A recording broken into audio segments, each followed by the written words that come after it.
The massive space station Nexus Prime floated in the void between stars like a metal city, built from the dreams of gods. Its towers stretched for miles in every direction, each one housing representatives from the 12 most powerful species in the galaxy. Today, for the first time in 10,000 years, they had all come together with one purpose. They were here to decide the fate of humanity. Council Speaker Zeth Kara stood at the center of the great chamber, her blue-scaled hands gripping the podium as she addressed the assembled delegates. The Vrex Empire had ruled half the galaxy for millennia, and her voice carried the weight of ancient authority. Around her, the other species listened in their various ways. The crystal beings of Altair hummed in harmony. The gas-formed nebulans shifted colors to show their emotions. The mechanical synthetics recorded every word with perfect precision. Alex Carter sat alone in the human section, a small area that looked empty compared to the massive delegations of other species. He was young for a diplomat, barely 30, with brown hair and tired eyes that had seen too much in recent months. His uniform bore the simple blue and white colors of Earth's united government. Behind him, empty chairs marked where other human representatives should have been sitting, but Earth had only been granted one voice in this gathering. Zeth Kara activated the holographic display that dominated the center of the chamber. Images appeared in the air, showing star charts marked with red dots. Each dot represented a human colony, and there were far more than anyone had expected. The official records showed humanity had settled 23 worlds in their brief 200-year expansion into space. The reality was different. The display showed over 40 worlds, spread across regions the Council had thought empty or unsuitable for life. Admiral Kex of the Thalorian fleet rose from his seat, his forearms gesturing at the display. The Thalorians were warriors by nature, evolved from pack hunters on a high-gravity world. Their military was second only to the Vrex Empire, and Kex had spent the last decade tracking human expansion. His voice was rough as he spoke about what his scouts had discovered. Human colonies and systems with radiation levels that should kill most life forms. Human cities built inside asteroids that moved between star systems.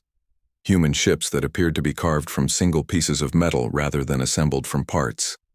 Dr. Lisa Morgan stood up from beside Carter, her laboratory coat looking out of place among the formal robes and environmental suits of the other delegates. She was Earth's chief scientist, a woman in her 50s who had spent her life studying the stars and dreaming of peaceful contact with other species. Her voice shook slightly as she tried to explain that humans were naturally adaptable, that they settled harsh worlds because they had no choice, that their expansion was driven by curiosity and necessity rather than aggression. The Council did not want to hear explanations. Fleet Commander Waith of the Crystalline Collective projected images of human industrial sites. Entire moons stripped bare and converted into manufacturing centers. Asteroid fields reorganized into defensive patterns. Most disturbing of all, large structures that defied easy classification, built in the empty spaces between star systems where no one was supposed to look. Carter requested permission to speak and was granted 5 minutes to defend his species. He stood slowly, knowing that the words he spoke now might be the last chance to prevent a war that would destroy everything humanity had built among the stars. He spoke of Earth's history, of a species that had nearly destroyed itself before learning to reach for something greater. He explained that humans built strong because they had learned that the universe was dangerous, that they explored because they needed room to grow, that they prepared for threats because their own world had taught them that survival was never guaranteed. The translation systems carried his words to every species in the chamber, but Carter could see in their faces and postures that his message was not reaching them. To the ancient Vrex, humans were children playing with weapons they did not understand. To the Thalorians, humans were potential rivals who had grown too strong too quickly. To the others, humans were simply the newest problem that needed to be solved before it became dangerous. Council Speaker Zeth Kara called for the vote on Resolution Omega-7, the document that would authorize the most extreme action the Council had ever taken. The Omega Protocol was a weapon that had been developed in secret over thousands of years, a coordinated strike using quantum disruptor technology that could unmake matter at the atomic level. It had never been used because no threat had been large enough to justify such complete destruction. The vote began with the Vrex Empire. Zethkara cast her species decision without hesitation. The massive holographic display showed a red mark next to their name. The Thalorian fleet followed, then the Crystalline Collective, then each species in turn. Only humanity voted against the resolution, their single voice lost among the 11 others who had decided their fate. The chamber fell silent as the final vote was recorded. Alex Carter looked up at the display showing the unanimous decision and felt something cold settle in his chest. Dr. Morgan sat down heavily beside him, her face pale as she realized what had just happened. 47 human worlds and 3 billion people had just been sentenced to death by quantum fire. Zethkara read the terms of the ultimatum with the same voice she might use to discuss trade agreements. Humanity had 72 hours to abandon all colonies and return every citizen to Earth. Once all humans were confirmed to be on their home world, they would be placed under Council protection, which meant they would never be allowed to leave their solar system again. If humanity refused these terms, or if any human ships were detected outside Sol system after the deadline, the Omega Protocol would be activated and every human world would be destroyed. Carter stood and requested permission to send a final message to Earth. As the chamber watched, he activated his communication device and spoke words that would echo through history. His message was simple and carried the weight of his species' doom. He told Earth that the vote was cast and that heaven should help them all, because no one else would. The council session ended with the delegates filing out to prepare for what many hoped would be a peaceful surrender. Only Carter remained in the empty chamber, looking up at the star charts that showed his species' brief expansion into the galaxy. In 3 days, those red dots would either be empty or they would be gone forever. He had no way of knowing that Earth had been preparing for this moment far longer than anyone realized. The emergency session of the Global Defense Council convened in the secure bunkers beneath Geneva exactly 18 minutes after Alex Carter's transmission reached Earth. President Jake Morrison sat at the head of a table surrounded by screens showing the faces of leaders from every nation and colony in human space. The man who had spent 4 years trying to build peaceful relations with alien species now faced the task of preparing for their complete destruction. General Katie Walsh appeared on the largest screen, broadcasting from the Military Command Center on Mars. Her uniform was crisp despite the fact that she had been working without sleep for the past day, coordinating defensive preparations across 47 worlds. Her report was brief and devastating. The alien fleets were already moving into position around human space, like the closing of a fist. Long-range sensors showed dreadnoughts the size of cities, each one carrying enough firepower to crack a planet's crust. The fleet composition included ships from all 11 species that had voted for humanity's destruction. Dr. Peter Barnes sat quietly in the corner of the bunker, his hands folded as he waited for permission to speak. As director of the Deep Space Research Initiative, he had spent the last 50 years working on projects that officially did not exist. His gray hair and lined face made him look like a grandfather, but his eyes held secrets that could change the course of human history. When Morrison finally called on him, Barnes simply asked for authorization to activate Project Looking Glass. The room fell silent. Only a dozen people in human space knew what Project Looking Glass actually was, and most of them were sitting around this table. Morrison had hoped they would never need to use it, but the alien ultimatum left no choice. With a heavy heart, he gave Barnes the authorization codes that would set in motion humanity's most desperate gambit. On the agricultural world of New Kansas, Sam Davis stood in his wheat field and watched transport ships descend from the sky like metal rain. He had been a farmer for 30 years, growing food to feed the expanding colonies, but today he was something else entirely. The emergency protocols had activated his military commission, making him the commander of the civilian evacuation for his entire sector.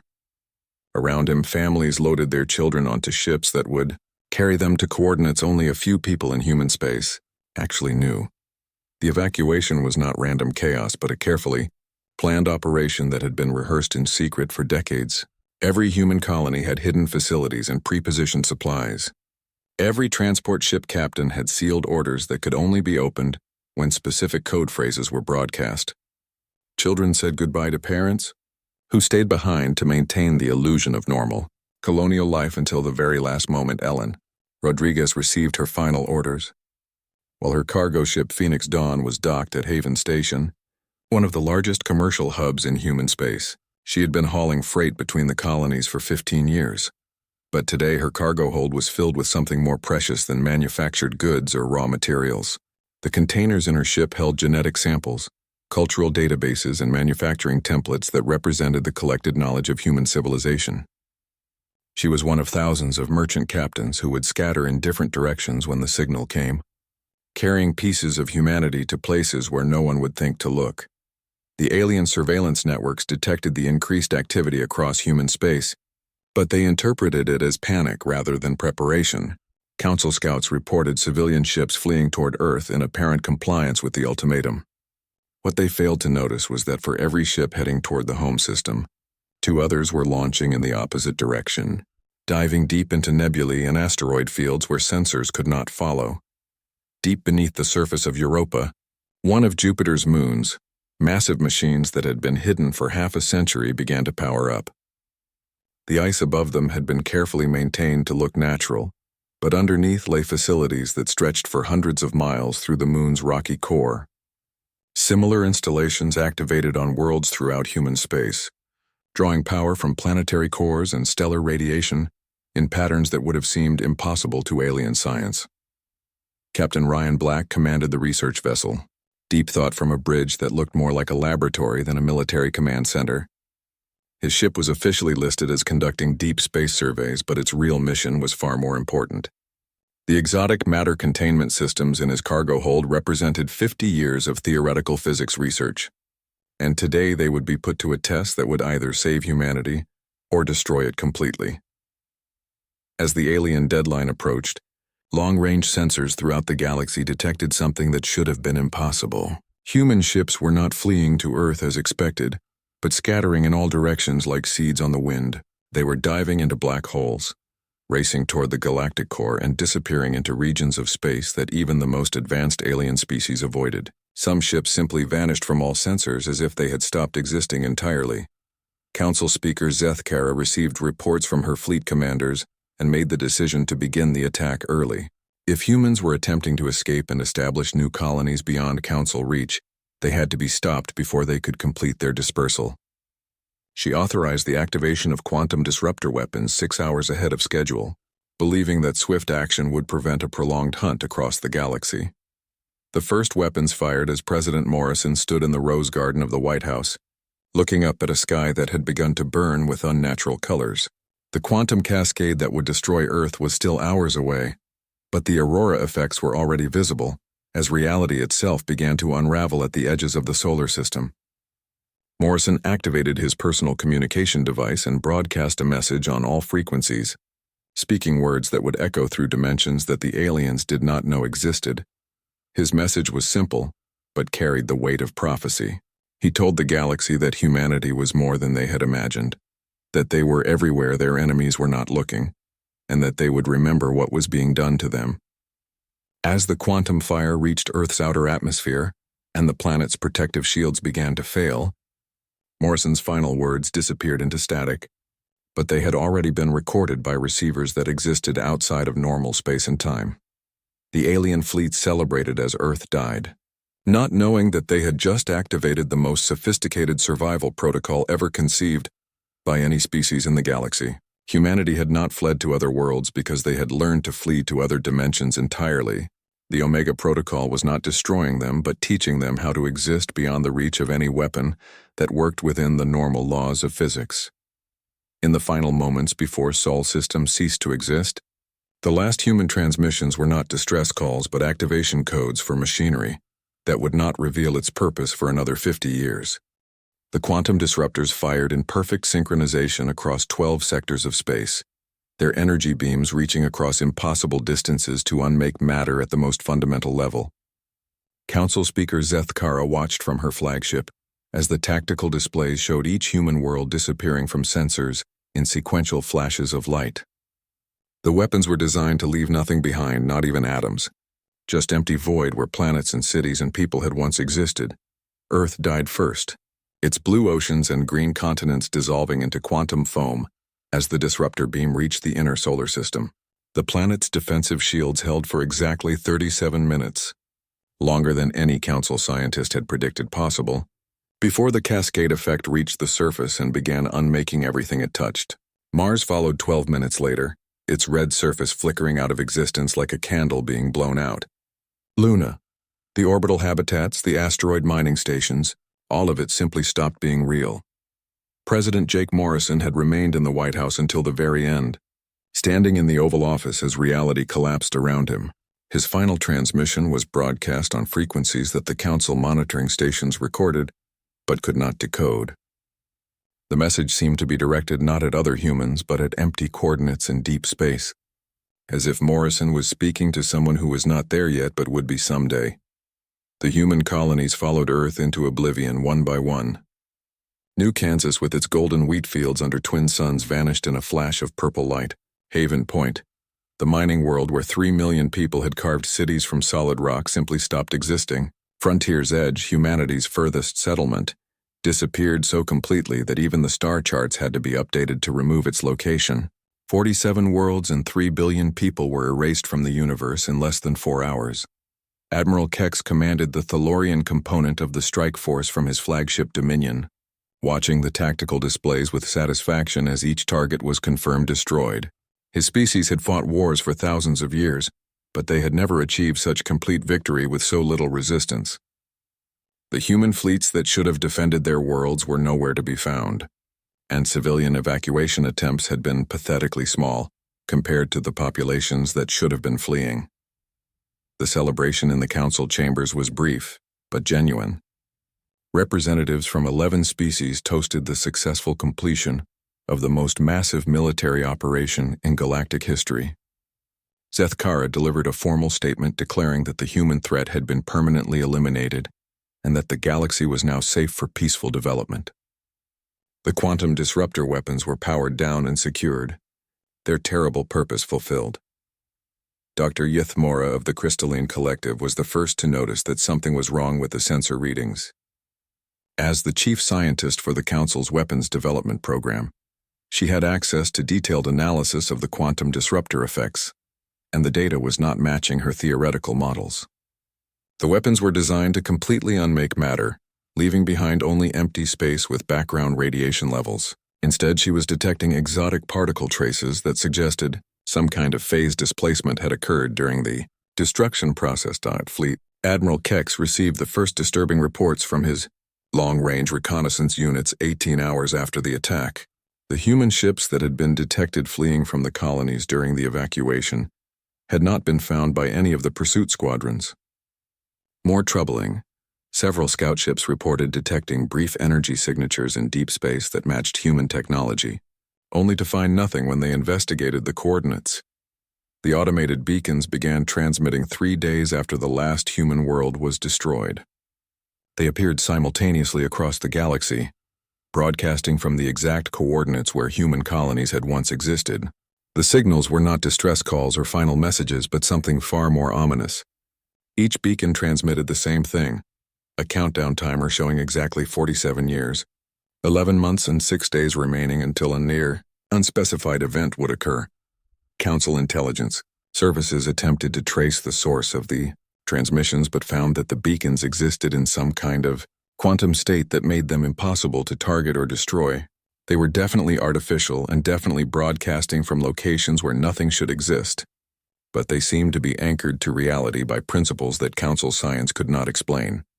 Captain Ryan Black had commanded the research vessel Deep Thought during humanity's final hours, and his ship was the last human vessel detected by Council sensors before the evacuation ended.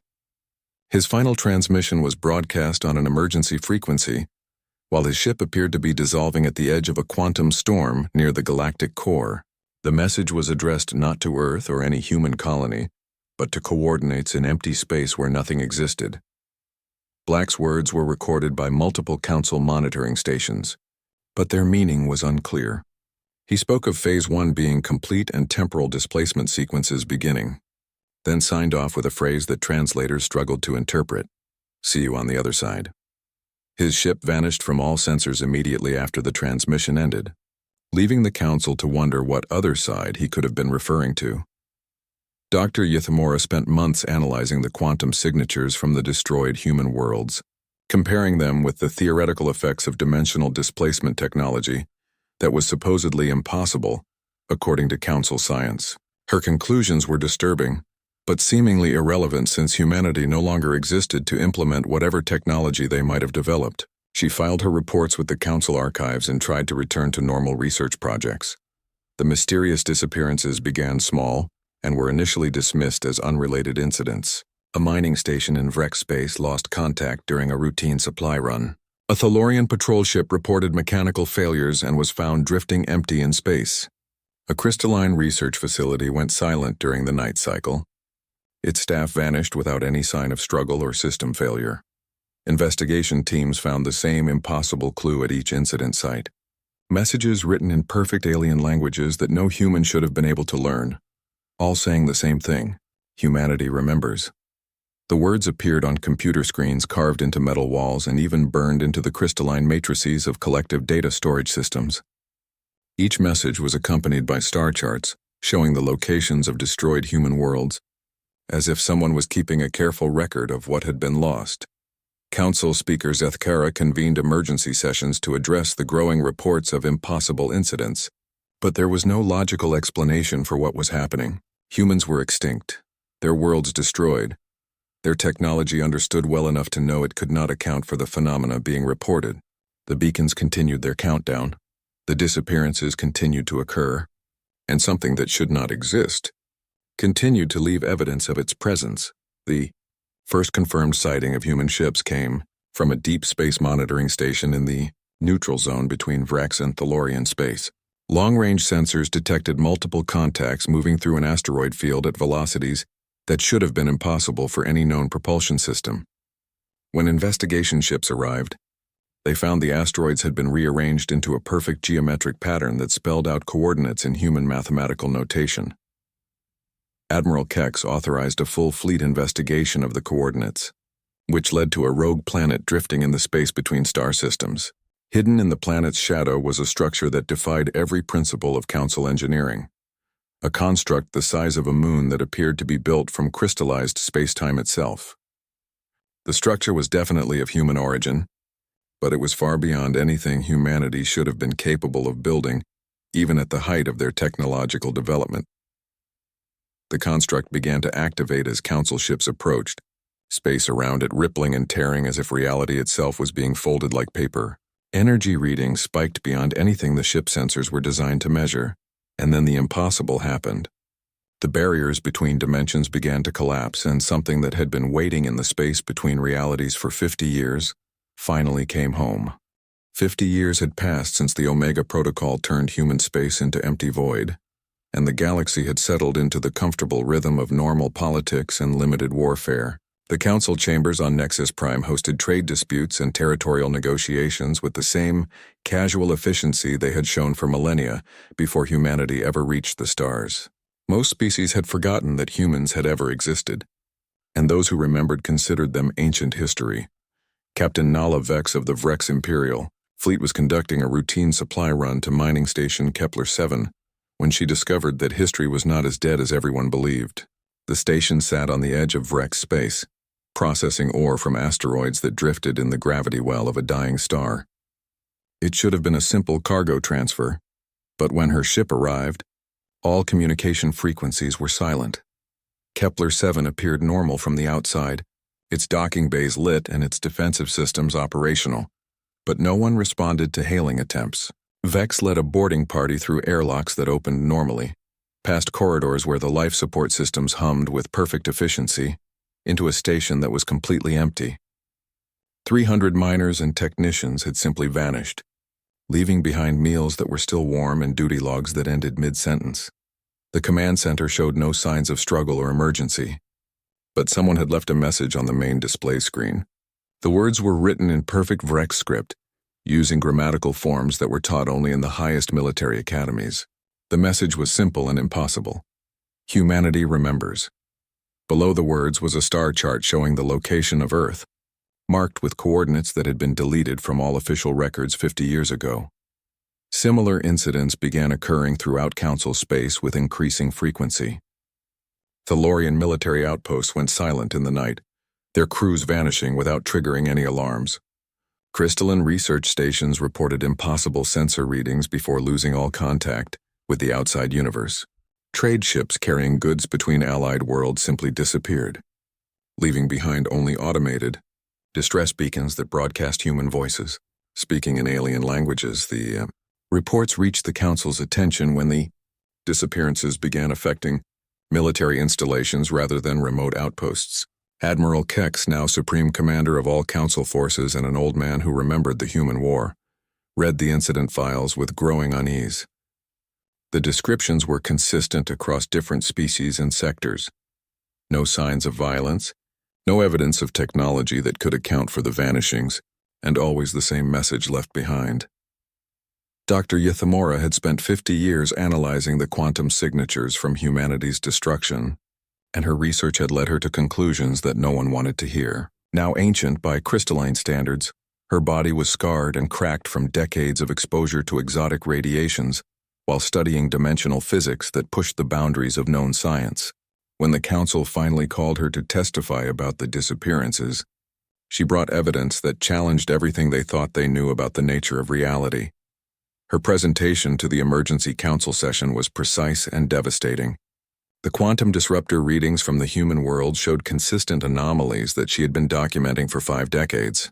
The weapons had not completely destroyed the human colonies but had instead displaced them into parallel dimensions or alternate timelines.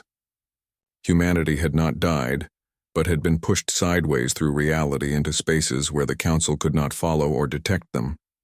Supreme Commander Kex dismissed her theories as impossible fantasy, pointing out that dimensional displacement was purely theoretical and far beyond anything humanity had demonstrated during their brief expansion into space. His confidence was shaken when scout ships began reporting massive energy readings from the coordinates where human worlds had once existed. Something was building in the empty void where Earth and Mars and 45 colonies had been erased from existence. Long-range telescopes detected the first confirmed structures 3 months after Dr. Ythimora's testimony. They appeared as impossible objects moving through the darkness between star systems, entire worlds that existed outside normal spacetime, but cast shadows that could be measured by instruments designed to study black holes and neutron stars. Spectral analysis revealed energy signatures that matched Earth's magnetic field and Mars's atmospheric composition, somehow preserved and enhanced beyond their original parameters. The structures were not alone. Deep space monitoring stations recorded the passage of objects that registered as ships on some sensors, but appeared to be living creatures on others. They moved through space without any visible means of propulsion, traveling at velocities that should have required them to exist partially outside the normal flow of time. When Council ships tried to intercept them, the objects simply faded away like mirages, leaving behind only sensor readings that made no scientific sense. Captain Lisa Park commanded the exploration vessel Wanderer, one of the few ships equipped with the advanced sensors needed to study the anomalous readings that were appearing throughout the galaxy. Her mission was supposed to be routine scientific observation, but what she discovered in the shadow of a rogue planet changed everything the Council thought they knew about human technology. The construct was hidden where no natural object should exist. A device the size of a moon that appeared to be built from materials that bent light around them like liquid crystal. The structure was definitely artificial and definitely of human origin, but it was constructed using principles that were decades ahead of anything humanity had displayed before their extinction. Energy readings showed that it was drawing power from the quantum vacuum itself, tapping into the zero-point field that existed between dimensions. Park's detailed scans revealed that the construct was not a weapon or a ship, but something far more sophisticated, a dimensional anchor that was holding open a passage between realities. The space around it rippled with gravitational waves that followed mathematical patterns found only in the most advanced theoretical physics. And those patterns were accelerating towards some kind of critical threshold. The breakthrough came when Dr. Ythimora analyzed the quantum signatures from Park's discovery and realized that they matched the exotic particle traces she had been tracking for 50 years. The human colonies had not been destroyed, but had been pulled through dimensional barriers into parallel realities where they could continue to exist and develop. The construct was a doorway that would allow them to return to normal space, and it was almost ready to activate. The final piece of evidence arrived in the form of a transmission from deep space, broadcast on frequencies that had been reserved for human use before the war. The message was brief and carried authentication codes that matched records from Earth's diplomatic corps. It was a simple greeting in a dozen alien languages, followed by coordinates and a timestamp that indicated something would happen at those coordinates in exactly 72 hours. Council Speaker Zeth Kara, the same leader who had authorized humanity's extinction 50 years earlier, convened an emergency session to address the crisis. The evidence was overwhelming. Humanity had survived their supposed destruction and had spent 5 decades developing technology that made their original expansion look primitive by comparison. They were coming back, and the Council had no idea what they had become during their exile in the spaces between realities. The timestamp in the transmission matched the countdown that had been running on the mysterious beacons for 50 years. In 72 hours, the timers would reach 0. The dimensional barriers would collapse completely, and humanity would return to a galaxy that had forgotten they ever existed. The Council had 3 days to prepare for the return of a species that had learned to exist beyond the reach of any weapon they possessed. The dimensional barriers collapsed at exactly the moment predicted by the countdown timers, and what emerged from the rift between realities was not the humanity that the Council had destroyed, but something that challenged every assumption about what intelligent life could become. The first ships appeared simultaneously in every major star system across the galaxy, materializing not through hyperspace or wormhole travel, but by convincing reality itself that they had always been there. The vessels that emerged from the dimensional breach bore no resemblance to the metal and composite ships that humanity had used during their original expansion. These craft appeared to be constructed from crystallized space-time itself, their hulls shifting between states of matter as they moved through normal space. They did not travel by accelerating through the void, but by folding the universe around them, making distance itself irrelevant to their passage. Admiral Kate Sanders stood on the bridge of the lead vessel Ascendant, though the terms stood and bridge were approximations that normal language could barely describe. She existed in multiple dimensions simultaneously, her consciousness anchored to physical reality by an act of will rather than biological necessity. Her uniform was woven from exotic matter that existed partially outside normal time, and her eyes held the accumulated wisdom of 50 years spent learning to exist beyond the boundaries of conventional physics. Sanders activated communication systems that broadcast across every frequency used by the Council species, her message reaching every inhabited world in the galaxy at the speed of thought rather than the speed of light. Her words carried the weight of inevitability as she delivered humanity's greeting to the species that had tried to erase them from existence. She told them that they had pressed the button 50 years too late, that humanity was already gone when the weapons fired, but that they had left something behind in the normal universe. A promise that was finally being kept. Council Speaker Zeth Kara found herself aboard her flagship as it was suddenly surrounded by human vessels that had appeared without triggering any of her ship's sensors. The boarding party that came through her supposedly impenetrable shields included beings who looked human, but walked through solid matter as if it were empty air.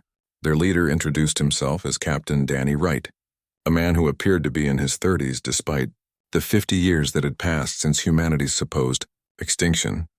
Wright's explanation was gentle but implacable as he described what had really happened when the Omega protocol was activated. The quantum disruptor weapons had not killed humanity, but had taught them the most valuable lesson any species could learn: how reality could be broken down and reformed according to different rules. Every beam that struck a human world was a demonstration of advanced physics that humanity's best scientists had studied, analyzed, and eventually learned to replicate and improve upon. The exile in dimensional space had not been a desperate flight from destruction, but a carefully planned metamorphosis. Humanity had used their displacement from normal reality as an opportunity to evolve beyond the limitations of physical existence while retaining their consciousness, creativity, and essential humanity. They had become beings of pure will given form, capable of existing in multiple realities simultaneously, while maintaining their individual personalities and collective culture. Dr. Marcus Cole, who had been humanity's leading physicist before the war, and was now something that existed partially outside normal spacetime, materialized in the laboratory where Dr. Yithmora continued her research into dimensional physics. His body flickered between states of matter as he moved, sometimes solid flesh and sometimes patterns of organized energy that followed the mathematical principles she had spent decades trying to understand. Cole's conversation with the elderly, crystalline scientist revealed the final irony of the Council's victory over humanity. She had feared them because they adapted too quickly, expanded too aggressively, and grew too strong for the established galactic order to contain. But she had never understood what made humans truly dangerous, which was not their technology or their military power but their absolute refusal to accept extinction as a possibility. The human fleets that now surrounded every Council world were not invasion forces but demonstrations of capabilities that made conventional warfare meaningless. Their weapons did not destroy matter, but convinced it to stop existing according to the patterns that defined specific objects. Their shields did not deflect energy but existed in alternate dimensions where hostile forces could not reach them. Most terrifying of all, their crews appeared to be immune to death in any conventional sense. Their consciousness preserved in quantum matrices that could survive the destruction of entire universes. President Sarah Collins addressed the Emergency Council session from the restored White House, which now existed simultaneously on Earth and in the parallel dimension where humanity had spent their exile. Her cabinet included officials who had died in the original attack, but whose consciousness had been preserved and enhanced during the dimensional transition. She spoke with the authority of someone who had watched her entire species transcend physical limitations while maintaining their essential humanity. The offer she presented to the Council was simultaneously generous and terrifying. Humanity had evolved beyond the need for physical worlds or material resources, but they retained their curiosity about the universe and their desire to explore and understand.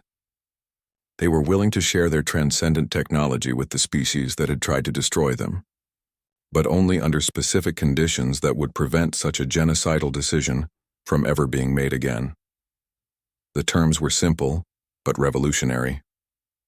The Council could continue to govern the galaxy as they always had, but they would do so under the protection of beings who existed outside conventional reality and could intervene to prevent extinction-level conflicts. Species that chose to accept humanity's guidance would be offered the chance to transcend their own physical limitations and join the new form of existence that humanity had discovered.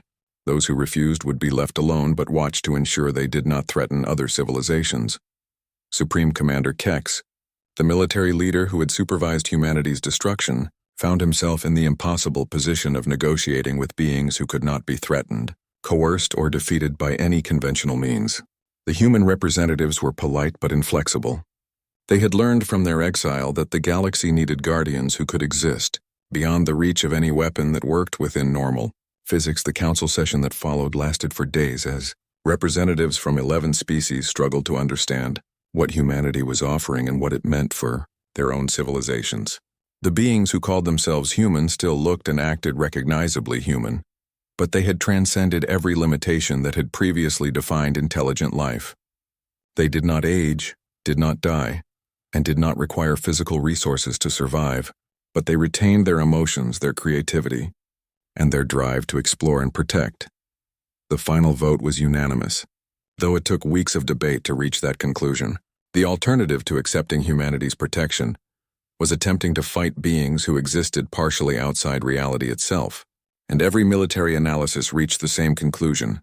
Such a war could not be won by any conventional means. More importantly, humanity's offer was genuine rather than a disguised conquest, as demonstrated by their willingness to leave unchanged any species that preferred to remain as they were. The galaxy that emerged from the crisis was fundamentally different from the one that had voted to destroy humanity 50 years earlier. The Council continued to govern trade, diplomacy, and the resolution of conflicts between species. But they did so under the watchful protection of beings who had learned to exist beyond the boundaries that previously defined life itself. Humanity had become exactly what the Council had feared they might become, the dominant force in galactic civilization. But their dominance was not based on conquest or subjugation. but on their transformation into something that could protect all intelligent life from threats that conventional technology could not address. They were the guardians that the galaxy never knew it needed, watching from the spaces between dimensions and ensuring that no species would ever again face the complete extinction that humanity had been forced to transcend. The button had been pressed too late, not because humanity had escaped, but because they had already evolved beyond the very concept of destruction, becoming something that existed outside the reach of any weapon, while retaining their essential compassion and curiosity about the universe they now protected.